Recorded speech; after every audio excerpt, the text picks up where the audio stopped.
Tante Constance en tante Mathilde woonden eendrachtig en knus bij elkaar.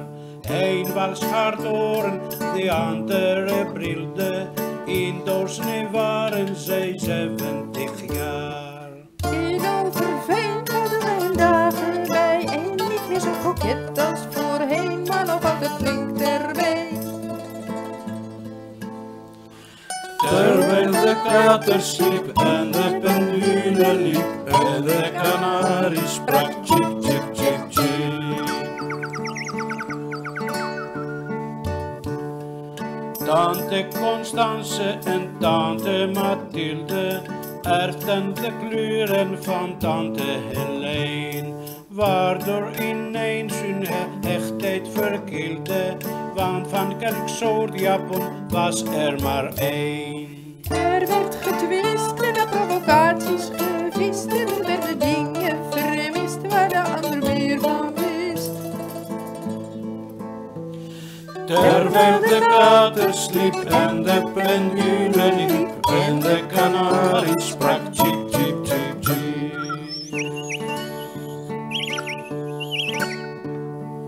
Op zekere dag maakte tante Mathilde akelig lachend de koffie gereed. Daar zij haar zuster vergiftigen wilde, die in haar eentje een wandeling deed.